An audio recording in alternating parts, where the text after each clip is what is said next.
This is Morgan Freeman. If you enjoy listening to The Edge, support them by subscribing to The Edge on iTunes, Stitcher, and you can listen through the iHeartRadio app. Get busy listening. This is The Edge. Edge-show.com. Edge lubricates as it lathers. Edge-show.com. Listen to the phone side, then listen to the edge side. Edge-show.com. Phone, edge. Edge-show.com. This is The Edge.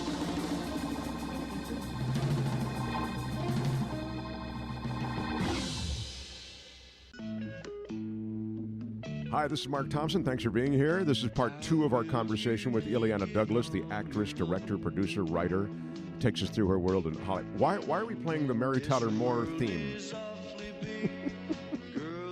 What was the thing? Oh, I see. Because she's a woman trying to make it on her own in the big bad world of Hollywood. All right, I get it. I'm sorry. Okay, clever. That's what I meant. I mean, how inventive. That's what Illeana Douglas has done so much. She has been in so many different projects, and if you haven't heard part 1 of the conversation, you ought to go back and listen to it. This is part 2, and we come off Cape Fear and what was going on in that set. She was in a pivotal sequence in that film where we see the horror of this guy, Max Cady, and she was the rape victim and then the murder victim at his hands. It's a brutal scene in Cape Fear, and she talked about the emotional and physical distress that was associated with that scene. But we go from that to a project that turned out to also be quite emotional and physically stressful. So we'll get into that as well. Thanks for all the ways you support this podcast. Thanks for sharing the show with people. Thanks for turning other people onto it. Thanks for positive reviews and your subscription. And thanks for shopping through Amazon, through the click-through on our website, and for anything you leave through our PayPal link. As always, thank you. Enjoy part 2 of our conversation with Illeana Douglas. You might just make it after all.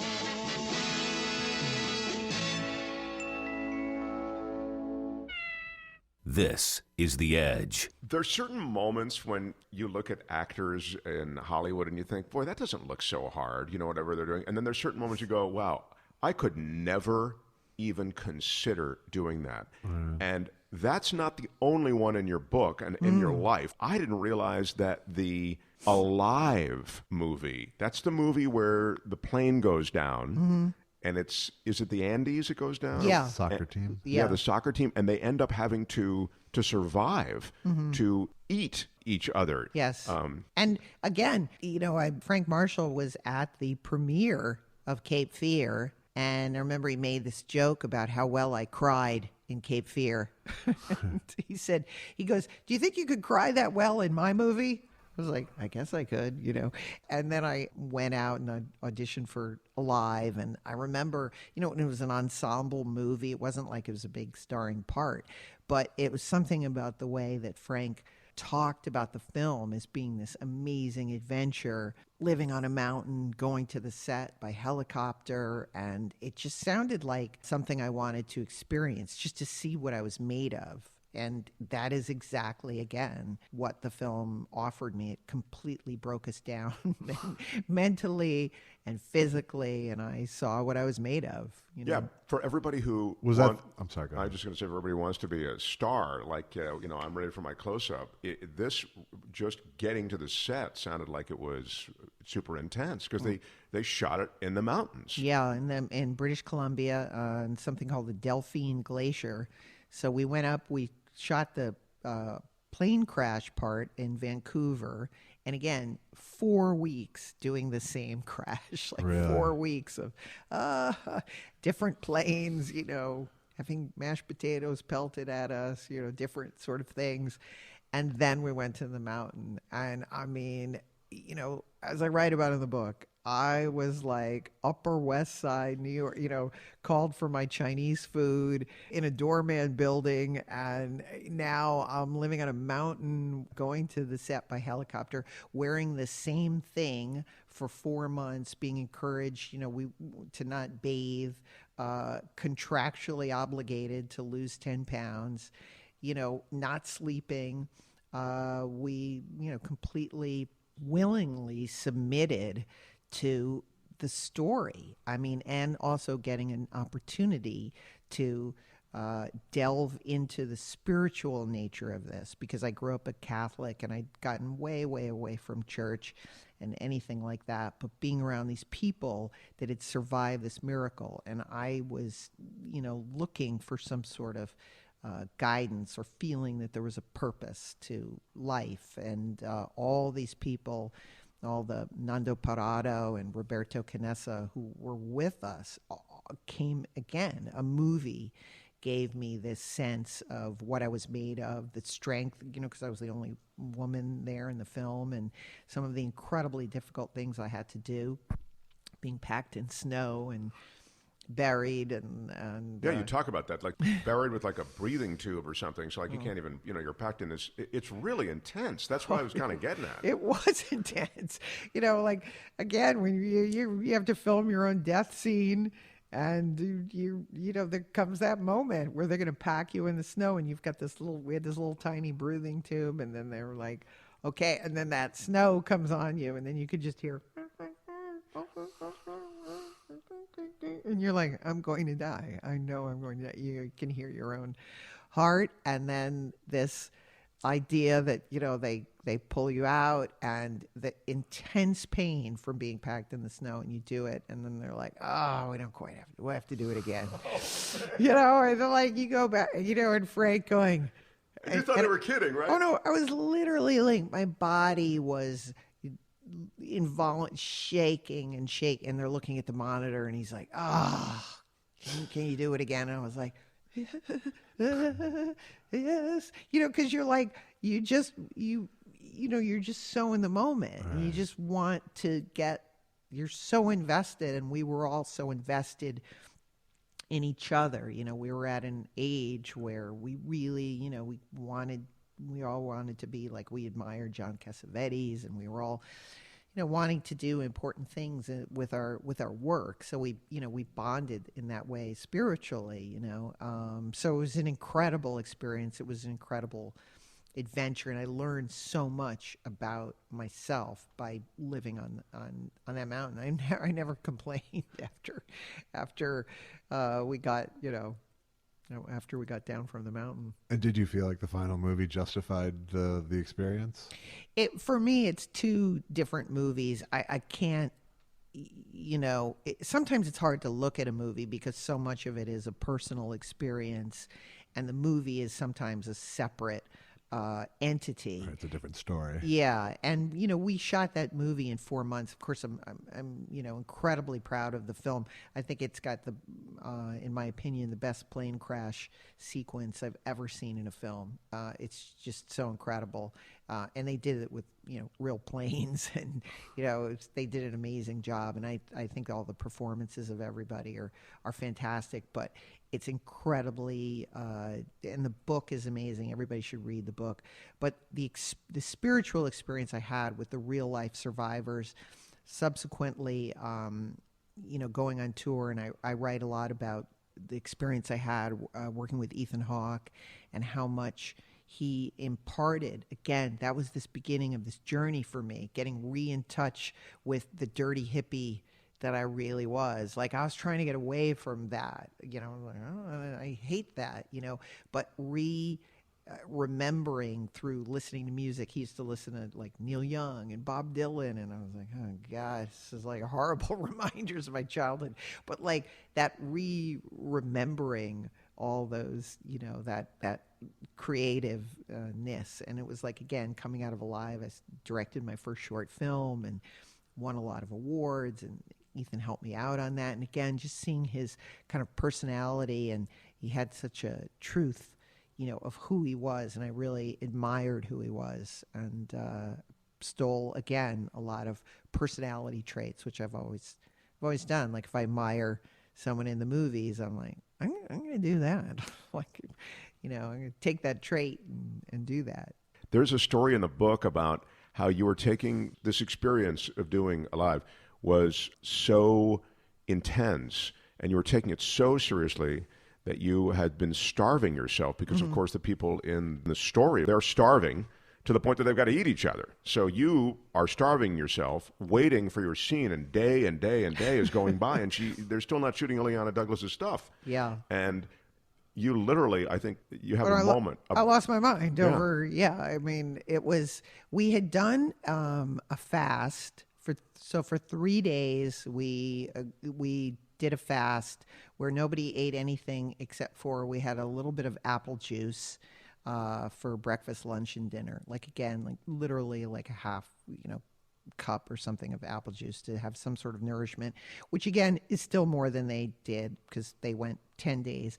So so after 3 days, Nando Parado came to us and he said, "Can you understand why we would eat people now?" We're like, yeah, it's 3 days. I'm going out of my mind. But because we were actors and we so got into this feeling, it was like we wanted to even go further, so you become like, no, maybe I can go 4 days without eating.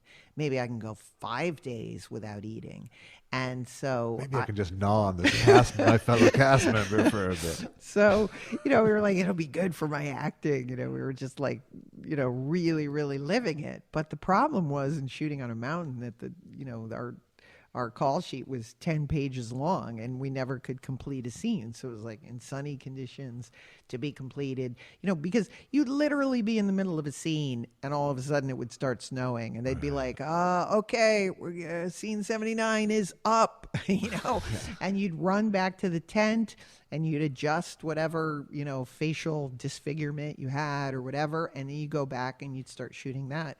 So there was a scene that literally was like the curse of the movie. And it's the scene with Vincent Spano where he's saying, how can you play with our lives? If anybody wants to watch it, you're going to watch the scene and see how the sun dramatically changes from shot to shot, because this scene, which involved every single cast member after they've been there and somebody has stolen chocolate and they have to, and so you need reaction shots. We had so many problems shooting the scene. At one point we were shooting the scene and Vinny Spano actually fainted because we're up 12,000 feet on a mountain and none of us are eating. He actually fainted, fell on his back, hurt his back. That became like everything about this scene was a problem. But they needed a shot of me during this scene and they never got it. And so I wanted to be starving for this scene, and it was on the call sheet like every day, like that we were going to complete this scene.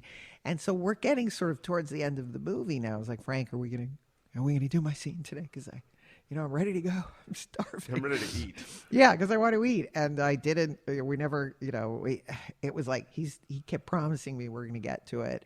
And I had literally stopped eating by that point. And I was just experiencing this just incredible fatigue. And I remember like not eating lunch because I thought we were going to do the scene. And then the sun went down and he just looked at me and he goes, I'm sorry, we'll get to it tomorrow. And I said, that is it. I have had it. And I started walking, except that I was on a mountain. Illeana wait a minute. Where's Illeana? Yeah, where's Illeana going? You have the ADs going, where's Illeana going? And I'm like marching in the snow. I don't know where I thought it was going because we were on a mountain. But the next thing I know, there's a snowmobile like trailing me with Bruce Cohen, now famous producer. He's like, Illeana, do you want to stop walking now? Would you like to stop walking? No, I don't want to. And I stop it. So at that point they get, it becomes this thing where they find a half a potato for me to eat. And I don't want to eat that potato, and it became this really interesting life moment because it was like, there was that food there and the director was holding it out to me. And I was like, if I eat this food, it's like admitting that I'm wrong and I took the potato and I put it in my mouth and it's like finally some blood sugar. Bruce Cohen was like, she hasn't eaten in like 5 days. So, and I collapsed in Frank's arms and I was crying, and it was like just this incredible feeling of like all of life's problems, like from being an angry teenager to a troubled adult, like for some reason, for whatever reason, that's what I needed at that moment. I just needed to give up and admit that I was wrong and have the director, hold me in that way. And that's so beyond what the film is. There were those moments that changed my life forever. Yeah, you almost had a sense that your experiences doing that movie surpassed any kind of result that the film actually ended up with. Yeah, because I said we became this group of huggers. It was okay to cry. It was okay to be vulnerable. I thought I had to be that snappy little kid, and it was okay. You could be wrong. You could be vulnerable. People were going to cover for you. Like, you could take the potato, it's okay. It's going to be okay. And that's what I learned from that movie, trust and vulnerability. You end up again in your life, which is this life that has sort of been graced by these things, but also been plagued by stuff early. But, we've seen you've pulled it out of a dive, and you're kind of on a really cool track. Yeah. You end up in a situation where you meet Roddy McDowall. I know you talk about that in the book, and he'd been this figure again in your mind, because it also led to all this kind of rich world that you end up in. Well, again, where I get this phone call, Roddy McDowall wants to meet you and photograph you for his book. And I'm like, you mean like the books like I have in my bookcase of Montgomery Clift and Elizabeth Taylor? Like I'm going to be in one, So I'm all excited about, meeting him. And I have this audition for To Die For, and I'm all excited because obviously I'll be coming back from the audition, telling him that I'm in the film and all this kind of stuff. But of course, the audition doesn't go the way I think it should go. And so by the time I meet, Roddy, I'm a mess. I'm convinced I'm not going to be in the movie, and I'm crying and everything. And he starts taking my picture. I'm like, this is not what I want. I don't want it to be. And he says to me at the time, he goes, you're going to hate these pictures, but years from now, you'll love them. And he's right, because it just captures a moment in time. And we become friends. He becomes sort of like my Uncle Roddy. And he's the one who says, you're going to meet a lot of interesting people in your life. I'm one of them. You have to start writing about it. And because he kept journals and scrapbooks his whole life. And so from that moment on, I started journaling, keeping a journal of everything, everything that I did because of him. And so again, luckily with me in the book, I was able to go back and actually, which was terrifying, to go back and read some of these passages of what was, happening at the time. But that way they're accurate. But geez, the people you come across, it's unreal. First of all, because we're on Roddy McDowall, he was in Planet of the Apes. Yes. Yeah. And Yeah. so he had a Cornelius, was that? Yes, which is now if anyone wants to see, it's now at the Motion Picture Home in, I think it's Woodland Hills. A statue of Cornelius. Yes, in his garden. It was just I think Dana Gould owns his house now. I think I'm not Yeah. sure if he still does, but yes. But it was that house yes, that you were at? Yes, that was a beautiful house. And you say that you were at dinners, and Steve Martin is next to Gore Vidal, Maureen O'Hara. Hard to know whether to eat your peas or just stare at Gregory Peck and try not to scream. I mean, I got that. I mean, wow. Yeah. What a world you're in. Yeah. Talking to Gregory Peck, and he's talking about Jennifer Jones and Duel in the Sun. He's like, everybody on set wanted her. I was like, are people hearing this? Greg, but sometimes I do have that moment. I was like, why is nobody hearing, look, did Gregory Peck just talk to me about Jennifer Jones? Tuesday Weld, it's insane. Do you feel, when you're in those situations, the need to hold your own sort of with all those people, or do you just sit back and let those stories or references or conversations wash over you? In other words, what part of a conversation do you feel compelled to participate in, and how do you with people like that? I feel as if I'm lucky enough to be in the room, in the presence. So I start out as an observer, I'm like, wow, Tuesday Weld. And then, I'm like, find the correct moment to talk about the loved one. And then my secondary is like somehow find maybe a point of reference to talk to them about a film that they're in, because I somehow, I don't know, as I said, it's my own thing. Like, I think of myself as a rememberer. So I feel as if when I meet someone, I'd like to somehow, it's not so much that I want to meet them and take their picture and brag about meeting them, but I feel as if there's a part of me, like it's pieces of a puzzle, and I'm meeting them, and maybe they're going to offer me some interesting insight about a time or a book that I read, or I once read that, is that true? But the interesting thing is these people seem to gravitate towards me anyway. Like I'm always the one, like I'm just trying to be there and be anonymous. But you also seem like you're generous and open, and I think that draws people when you're someone who is open, especially to showbiz people. Yeah. If showbiz people sense when people are going to be interested in them, Yeah, they seem to have a sense like that I don't have any motives. Right. I've just been lucky in that sense. And sometimes I do feel that it's been a responsibility where they've told me things and I'm like, are they telling me this because they want me to somehow remember this and recollect it and pass it on? Like it feels that way somehow, but that could just be my own ego.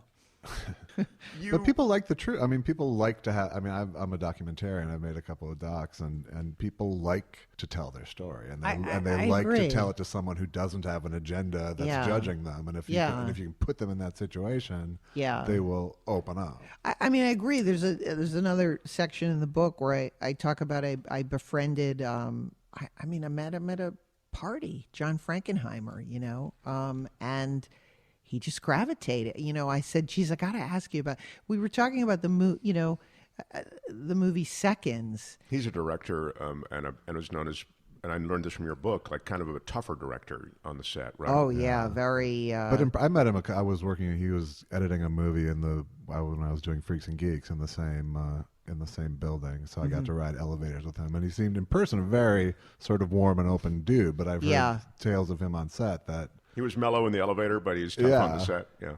He cast, just to give you an example, he cast Jessica Walter in the car racing movie with James Garner. I suddenly can't think of what it's called. People are out there screaming.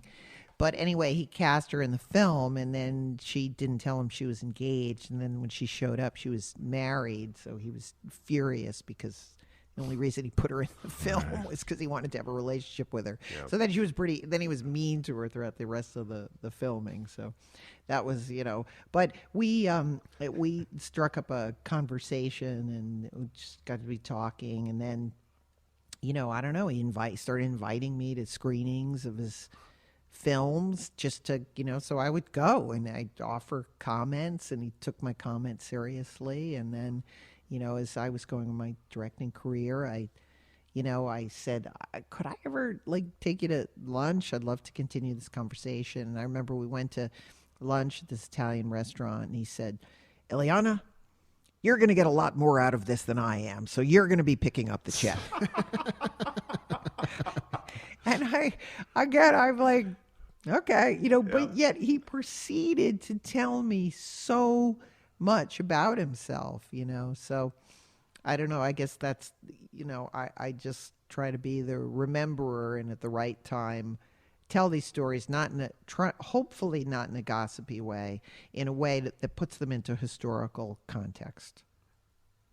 Did your how does this segue into reality television? And you have a very, as you tell these stories, it's easy to lose sight of the fact that you're very funny, and you've got this funny take on things. The book is funny, even as you take us through a lot of these stories. And your funny seems to come to life in the world of reality/comedy television, doing a television show at an IKEA, how that happened and how it ended up. It was like really an event. I started doing, I moved to Los Angeles, and I got, again, Sounds like a publicist made it up, but I was at a party. I was at for those people in Hollywood, one of the greatest things you can do in your life is not to win an Academy Award. It's to be invited to Carrie Fisher's party, a birthday party in the 90s. She and Penny Marshall used to have these famous birthday parties every year. And how did you end up getting invited to that? I think possibly I'm going to credit Bruce Cohen, who's a good friend of theirs from Alive. I don't quite know, but somehow I made it. And there at a party, if you could reach out your arm and see and touch Jack Nicholson, Warren Beatty, Harrison Ford, I mean, you name it. George Lucas, everywhere was yes, this is why I got into show business. Why was Carrie Fisher's and Penny Marshall's party populated by all those people? I don't know. I just know that it became that, and then Dennis Hopper's house also would, that's what in the period of Hollywood history. I mean, I think that people would. Famous people would have parties and where people would let their hair down, and those were the kind of parties you wanted to go to. Sure. Whether it was in the Malibu colony or, Jack Warner, or, you'd want to go to someone's, you'd want to go to the Warners on Sunday and play croquet and have, play tennis. So I think that there was always these, and I don't know exactly how it started, but I knew that that's basically like a golden ticket. You have arrived if you're being invited to a party at their house. And again, I was there, and that's how I met Gary Shandling. And I was talking to Gary Shandling, and he talked about, and I had a movie out called Grace of My Heart, and he was a big fan of Grace of My Heart. And I'd been, again, asking my agent repeatedly about being on the Larry Sanders Show. It was my favorite show. I still think it's the perfect combination of comedy and pathos, which is my sweet spot for comedy. But I was talking to him, and he was asking me about being on the show, being his girlfriend and being the last girlfriend on the show. It was going to be me. And would I be possibly interested in that? And again, I had that is this a joke, right? This can't be just like this is what happens in Hollywood. You go to parties and people, they say, you're going to be on my show, And so we had this lovely conversation. He was talking about Grace of My Heart. And then, I remember telling my agent, I was like, I met Gary Shandling. And he was like, we're in Hollywood. You're at a party and people say things. And I was like, oh, yeah, that's what I thought. So I completely forgot about it until the casting person, Mark Hirschfeld, called me. And he was like, Gary Shandling is trying to get a hold of you. He wants you to be on the show. And so we talked. And again, this was a life-changing moment in that Gary said to come to his office, and he said, I just want to sit and talk with you. I just want to hear every funny thing that ever happened to you.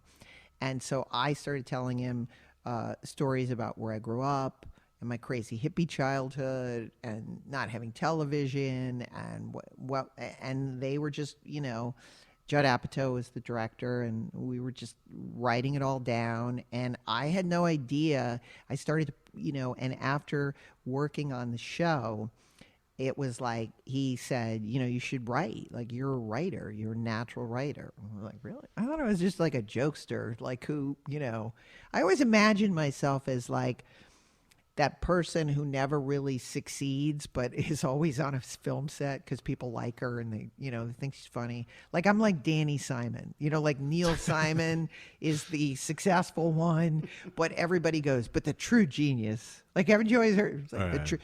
Really, Danny Simon is a true genius. It was is there any evidence of that? No, there's lots of evidence that Neil Simon is the genius, but everyone would say, well, Danny Simon was even though he didn't write those 30 plays. Right. So I always I was like, I'm just thrilled to be here and occasionally get off something, a good joke that people laugh about. So when he started to say no, you should write and you should be a writer, it led me into doing I sold I tried to sell a couple pilots. I had a deal with CBS, didn't really go anywhere. Then I got another deal with Oxygen and New Line, and that was this Illeana Rama show in which I used to go to this place, the supermarket that was in Bel Air called, I think it's up on Roscommere, and you would see famous people there. And I was like, oh, that's a great idea for a show, like people, actors that can't get work. It's like the supermarket of the stars. And so that was the show I sold. And even though we had Jeff Goldblum in it, and Justine Bateman, and Greg Proops, and John Hurd, and all these people, they turned it down. And again, I was like, well, I guess I'm not a writer. I guess Gary Shandling is wrong. And and lo and behold, Brian De Palma comes to L.A. and I invite him over for, we have dinner, and he wants to see my pilot, and I'm mortified. Now, again, this isn't just, I knew Brian obviously through Marty, and they had watched me. I directed many short films that they had all seen and been at Lincoln Center and Sundance and Toronto Film Festival and stuff. So it wasn't like out of the blue. Yeah, they knew you were a director of competence. Exactly. But I was always like, would make a short or make a documentary, but never did a feature. And so this TV show for me represented all, here I've written it, I've directed it, I'm the producer, and it's a big failure. I don't get it. I got all these famous people to be in it. I thought it was good, but they've said, no, it's bad, it's wrong, it's not going to be on television. And Brian sees it, and I literally hid in the other room because I was just waiting for him to tell me, you are not a director. And he said, there's something to this. You can't give it up. And again, it sounds like I'm making this up, but I write about it in the book. I was like, well, if Brian De Palma, who I really respect, who did Dress to Kill and all these amazing movies, I'm nothing. But if Brian De Palma is saying don't give up, I can't let Brian De Palma down. and that's my coping mechanism of, I believe so much in movies and movie stars that I was like, Brian De Palma says it's good. I know it's awful. But Brian De Palma is a talented filmmaker, and he says to stick with it. And he said, you should put it on the internet, and I put it on YouTube, and that's how these executives from IKEA saw it. And the next thing I know, I was meeting with IKEA executives to talk about originally doing interstitials. But the more we chatted, the more I talked about this failed pilot I did. And I said, I feel like we could just take that concept and put it in an IKEA, because basically it's me. It's this version of me, and so it's better in an IKEA store really than even in the supermarket. So much better. It opened it up because that we had the whole fish out of water, the whole Swedishness of everything, the whole idea that you could get lost in an IKEA and have a musical number, and again, it's another whole chapter devoted to this. Me literally stumbling towards success of just, I'm in an IKEA. And again, I'm just happy to be shooting my thing at IKEA. And lo and behold, I talked about the experience of, I wrote the first script for them, and I take out my pen and I get the first note of well, we actually don't sell ice cream. It's frozen yogurt. So I was like, oh, geez, I'm so sorry. Okay, ice cream. What's next? And then he said, no, that's it. Good stuff. And I was like, wait a minute, does he not know? You're supposed to rip their heart out and stomp on it. Reams of notes. Tell them they're such a loser, and then give them the script back.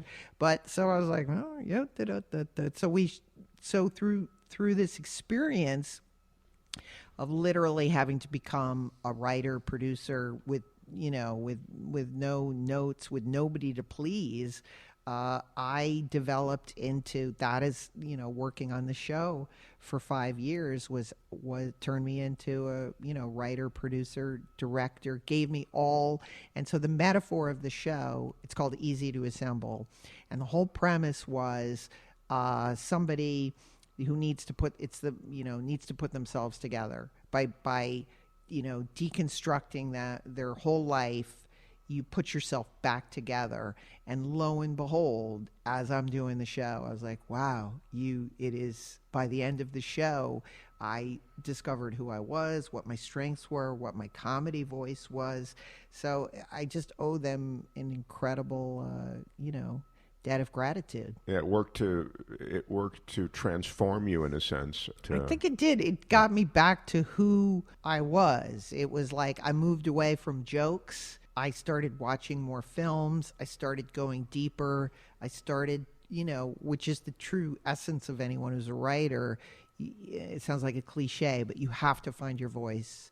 It can't just be jokes, after a while, because you have to understand where they come from, I think, in order to get beyond just joke writing. As a stand-up, I've been a stand-up for almost 30 years, and it's like, every stand-up I know, it's like at some point during your career, you realize that your goal is to get to being yourself on stage. Yeah. But you go through this whole phase of writing jokes that the audience will laugh at, but it's not necessarily what you want to say because you don't have that mastery yet. Yeah. But there comes a point where you go, oh, okay, the real goal is to be me on stage, an extension of me on stage. Yes. But you have to learn that, It's tough, too. I mean, in the third season, which was called Finding North, I symbolically killed Illeana. I drowned her. I like the woman that reemerged from the lake was, it's like it was a journey of, I win coworker of the year, and incidentally, Fred Willard as the fictional head of IKEA is just brilliant. We had so many amazing people. You have incredible people running through the show. That were in the show, from Jane Lynch to Ed Begley as my ghost who gives me, advice, Kate McCucci, Kevin Pollak, on and on and on. Keanu Reeves, Tim Weber. Well, you had the obsession with Albert Brooks that I have. And for you, that was likewise. And Josh as well. Yeah, he's it for me. Right. There's no, there's no, again, that mixture of that uncomfortable comedy is just, that's the sweet spot for me. That human relationships, the fragility, it was right here, and then somehow. Yeah. It just fell apart, and his examination of that, and just his whole. He's a guy who's always known his voice.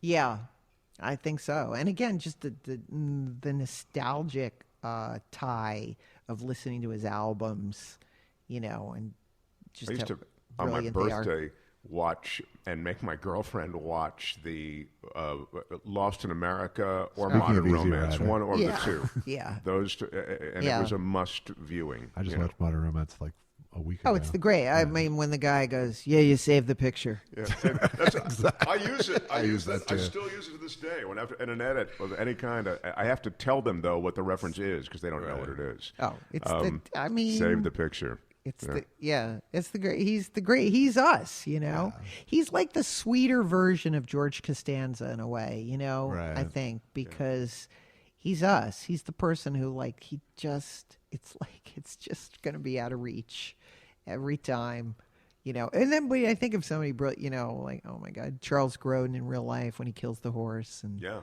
But it's cool that he eventually runs through your life. Oh, of course. He has to because, my life wouldn't be a movie unless as I'm getting an opportunity to shoot my show and I'm in the middle of fighting with a sound guy who's holding me up because he wants like $700 to come back the next day. And my friend Danny Farrington is like, ID, there's someone behind you. I think you're going to want to meet him. And I'm like, Danny, I'm in the middle of something. Please, I'm an important producer. Please. And he's like, all right, well, I think you're really going to want to meet him though, and it turns out it's like, I sit down, I'm like, who's this person you want me to meet? I'm like, some obscure songwriter. Like, who is it? And he's like, and then the doors open of the supermarket and out walks Albert Brooks holding an Arizona iced tea and barbecued ribs and proceeds to he's like, can I take this spot? And he sits down at the picnic table. And I just was like, I was speechless. I was like, okay, even for me, you are making this up, right, Illeana? You're making this up. That Albert Brooks is going to sit down and 45 minutes of unadulterated, and again, to give people context, 15 minutes on Johnny Carson, 45 minutes of Albert Brooks, like, oh, what kind of equipment are you using? And that's interesting. And like, just trying to be in the presence of, talking to him and being cool. And then afterwards, like, I would only drink Arizona iced tea, the tea of geniuses,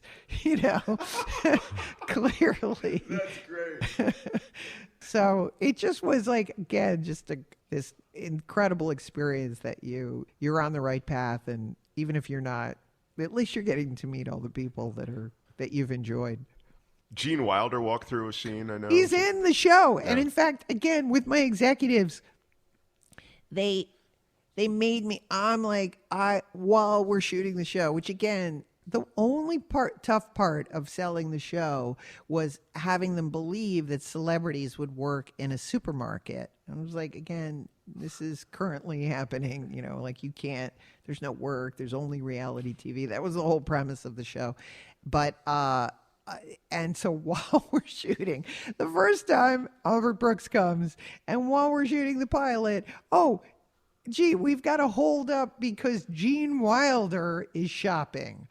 Gene Wilder in the blue members only jacket, and actually, like, again, sort of peeks, like, oh, what are you shooting? And I was like, we're shooting a thing. And, and does, like, says scoozy. I remember that was like, that is so Gene Wilder for him to say scoozy.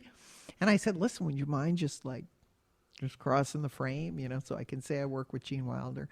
Oh my goodness, he does. And then later on, I'm like bragging to the executives, like, isn't this incredible? It's just like the premise of the show. And they're like, well, we're not going to be able to put him in the show, of course, because we would have to alert Screen Actors Guild. And I was like, even that you'd make a downer out of like seeing Gene Wilder, having Gene Wilder be in the show. And so like, I remember it was, just top secret, me and the editor having to kind of hide the fact that like Gene Wilder was in there, but we put him in there. He's in there. He crossed the credits.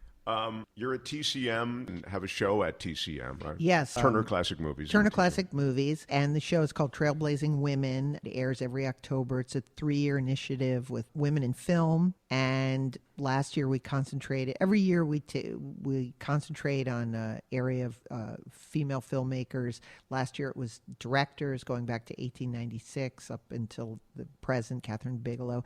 This year we're doing actresses who made a difference. So it's social and historical contributions of actresses, some that are obvious like Shirley Temple and other Jane Alexander, who ran the National Endowment of the Arts, and Jane Fonda. Some that I think are going to be surprising, like Myrna Loy, who gave up her career to work in the Red Cross and was instrumental in the UNESCO, which was a anti-discrimination in housing, and there's going to be a lot of revelations. Hedy Lamarr in there. We have Hedy Lamarr, who invented this, which became the basis of cell phone technology, right. And Marlene Dietrich, who's trying to hatch a plan to kill Adolf Hitler, which I think a lot of people don't know about. Wow. But we've got over, again, 40 actresses. We cover The Blacklist, talking to Lee Grant. Bette Midler talks about, because we have different co-hosts. So Jane Fonda covers activists. Bette Midler talking about creating your own destiny. And so we talk about people like Marilyn Monroe and Mae West and all these people that affected social change, that use their fame as a platform really to change the fabric of America. And the way we draw that together today in an entertaining way is to say, wow, if we keep marginalizing actresses, and I would say actors too, kind of rolling our heads and kind of making fun of them a little bit, we lose all these great social contributions, because it used to be that we would use actors as a platform for America, the ideals that Jimmy Stewart represented in films translated to his off-screen life, and I kind of like that, but I feel like we've gotten away a little bit from that. Also, actresses just aren't given enough time to create a body of work like Jane Fonda to become an activist. So we discuss all of that in terms of the present and who are our next role models going to be, and it's a fascinating series. I'm really proud of it. We touch on that occasionally on this show when we talk about activism, and I know I've specifically said I am always blown away when people criticize actors and people who've actually made a difference in the culture. That is to say, you talk about the impression that Hollywood's created through movies and television. These are the impressions that actually form the culture. They actually form our experience. Right. And yet we criticize these actors when they speak up politically or something, which to me is insane. They should use the platform for their political speech to whatever degree they're comfortable doing it. And in this case, they do so much more. So, we've made that point on this show before. Right. Yeah, I mean, fame doesn't have inherent value. It's only what you apply to it. Exactly. But because you start to, when you think of the past, if you think of a Robert Redford or, certain liberal causes and nature conservation, and you put it all together, that's important for our society. But I feel like, again, it's hard to imagine an actor running the National Endowment of the Arts currently. So that's not good. It's hard to imagine that, Shirley Temple was the ambassador to Prague. Like, I can't think of an actress currently where, like, we're going to put them in charge. People would go, no. Yeah. I mean, honestly, Angelina Jolie was the real thing in her UNICEF work. She knew her shit. Yeah. Very impressive. And yet, you're right. Somehow we'd go, well, Angelina Jolie can't. Why? Why can't Angelina Jolie actually do something of real substance and of real difference in the world? Yeah. I mean, again, these are the things that we talk about in the, there has been this breakdown of entertainment and what entertainers did. Betty Davis helped co-found the Hollywood Canteen with John Garfield. They were traditionally using their fame for a platform, and we're not allowed really to do that anymore. I think that there are lots of actors that have personal charities that maybe they talk about, but it feels as if, they have got their own agenda, or they're liberal, or they're too Republican, or something like that. Well, and in this world, though, it is, if you are cursed with, any sort of overriding insecurity, to go out on a limb in this Twitter world, where you're gonna get hammered, no matter what stand you're taking. There's going to be people opposing you who are going to hammer you in a mean and horrible way. And I think unless you have that true sense of conviction about what you're talking about, I think people do shy. People also, you have to have gun shy now. You have to have enough momentum in your career or feelings about your career and career life that you're not going to be affected by that. Because from a marketing perspective, the marketing people would say, no. I don't want you taking a political stand. I don't want you to go to that rally. I don't want you, we need to take care of you. Agents and managers might say the same thing. I don't know that it can be worse than the studio system, in terms of controlling what actors were saying publicly. Yeah, yet they were doing it back then during the studio I think they were. I mean, Betty Davis went around to every studio and got cooperation to build the Hollywood Canteen. And so there was this social platform. And you find that in today's current state of movies, you think that was crazy or ridiculous, or you wouldn't take their phone call, So it's I just think that all entertainers, the reason you entertain is to have a social platform, or comedians. You have something to say, and you're commenting on society. And I think that it's a shame that we're not using actors more to be ambassadors, as representatives. Illeana Douglas's book is called I Blame Dennis Hopper and Other Stories from a Life Lived in and Out of the Movies. It is funny. I mean, laugh out loud funny in a couple of spots. And then it just takes you through this world. I mean, your life has been amazing with all of these people and places and experiences. It's insane. I had no idea. I mean, I knew that you were somebody, but I had no idea of who you were really with this background and all the other somebodies that you've come in contact with. So I recommend the book. Thank you for spending time with us. It's been terrific to have you here, Illeana Douglas. It's been a blast. Thank you. Pleasure. Thanks, everybody. Oh, okay. Let me just, yeah. It's just something. There we go. Yeah.